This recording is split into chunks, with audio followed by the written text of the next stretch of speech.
Thanks a lot for coming in. Good morning, happy to be here. Something about this community appeals to you? This is a wonderful place to live. For Kelowna Now, this is Kent Mulgat. And we're joined by Angela Nagy, kind enough to come in and argue in favor of proportional representation. So, what's the first thing you say if someone says, should I? Really? Why? I say absolutely 100% proportional representation is a more fair and democratic system than the first past the post system that we have now. Okay, you have run for the Green Party 5 times. Yes. And all you get for that is a ribbon every time, because you get... Not even a ribbon. Not even a ribbon.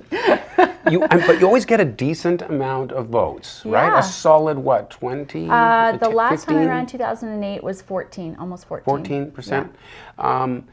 So this kind of voting system would be great for the Green Party, because finally this party that in all of these areas gets a substantial but not enough number of votes, you would get some voice for it. Get some representation proportional to the number of people that voted for that party. Right, okay, so it's good for the Green Party, but is it good for everybody?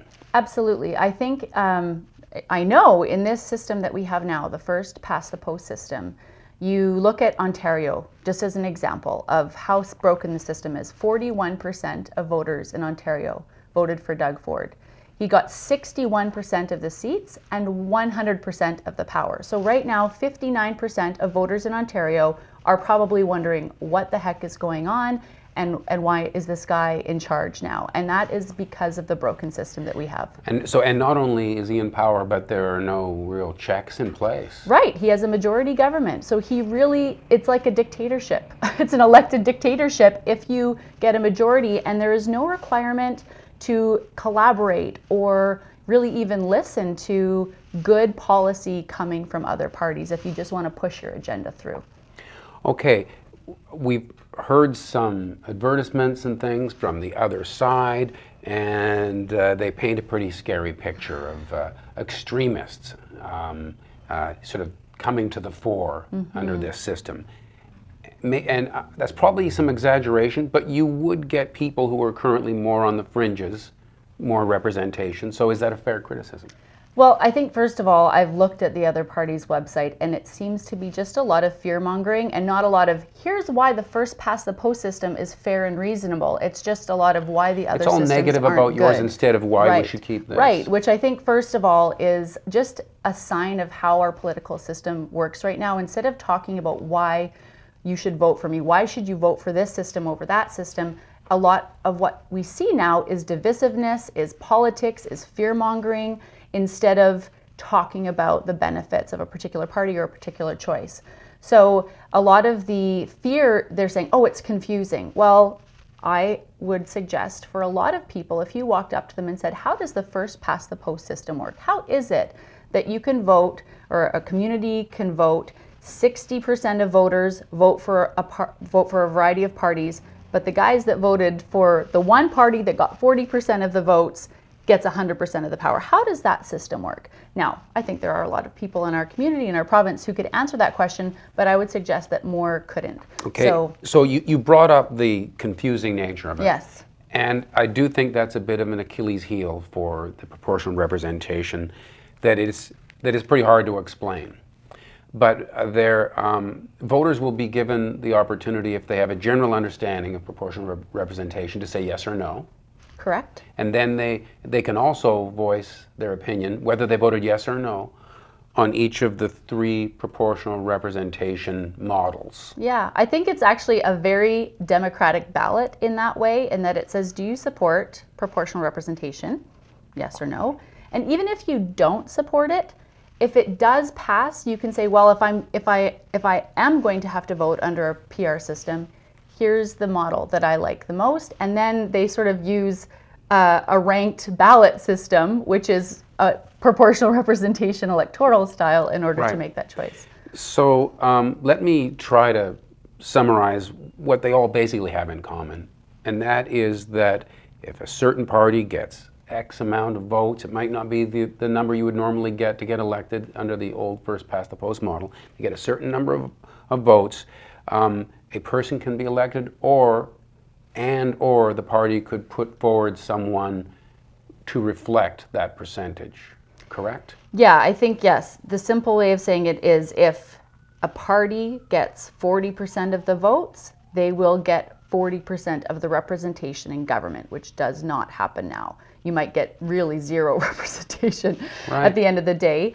And in all of the systems, the initial choice is with the voter. So the voter will get to decide which candidate they would like to elect in all of the systems in one piece. Yes. And then in the dual party and mixed member, there is another layer there where a party would say, well, the party would get the votes, the party would have the support of the electorate, and the party would say, here's who we believe on this sort of second tier, this regional layer, this is the person that we believe is the best person to do this. So if a person is a real detailed person, they can go to elections BC and get the finer points on how that all works. Sure. The net result is likely to be, if proportional representation comes in, that we would wind up with more minority governments, right? Almost. Probably. Yeah.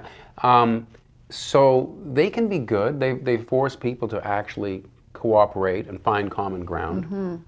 But can they not also cause a government to kind of grind to a halt? It's hard to get anything done, you know, because no one party's vision can start to take shape. Yeah, I mean, I think what's happened in BC with the way that the last provincial election turned out, I don't think we could say that our government has ground to a halt. I think that the parties are all working together very well. There is collaboration that's required. There are agreements that have been made under which circumstances they will support each other. Those are transparent. And I would say that, you know, some people may not be happy with the political parties that are kind of holding the balance of power right now, but we haven't ground to a halt. They are cooperating. We are getting things done. There's not a snap election about to be called. So it forces governments and parties to work together, and it moves us away from, like, you know, you have these swings from the left to the right, and all the work and all the money that goes into putting policies in place. Another great example in Ontario just gets completely wiped out. Lawsuits are being filed. How is that helpful? Right. These swings from one to the next. They undo the undo the past work. Yeah. So in parts of the world where different forms of proportional representation have been in place, are the electorate in these places happy with it? If they were given another referendum, I haven't done that research to determine whether people are happy about these systems, but I think if you asked voters if they feel represented under those systems, I think they would say yes, because they are actually represented. Right. Their elected officials have the opportunity to work collaboratively with the other parties that are elected as well. One thing I like about it is it just seems to me it will make elections a little more interesting, and people might feel a little bit more that they are part of it. Even those people that are wanting to elect a party, maybe like the Green Party, or maybe like the Conservatives, someone that's a little out of sync with the main ones. Right, and I think the nice thing is that you have those choices, and in all of these systems, there are opportunities to vote for a single party, or, you know, a candidate and a different party if you wanted. That's what's interesting about it, and it ends up producing a much more fair distribution of power. Right. Anything else you want to say about it? Any advice to people who maybe haven't made up their mind just yet? Yeah, you know, one of my employees in the office today, she said her and her roommates were voting, and a lot of them just chose the first answer. So the first question is, do you support, you know, which electoral system would you prefer? She chose proportional representation, as did all of her roommates, and most of them didn't choose which voting system they would like to see, because they weren't sure. And I think they felt that at the end of the day, if they weren't sure, that other smart people that were voting might help, or at the end of the day, we'll figure out a system. And then, of course, in 2 years after two election cycles, citizens will have the opportunity to say, hey, do we think this is working? Do we want to try something else? Do we want to go back to the old way? So I think proportional representation is 100% better than what we have now. And I would really encourage voters to support it and to give it a shot. And then we'll have an opportunity to review it in a couple of election cycles. Terrific. Well, thanks for coming in and explaining your views on that. Thank you, Kent. My pleasure. Angela Nege, and thank you for watching Kelowna Now.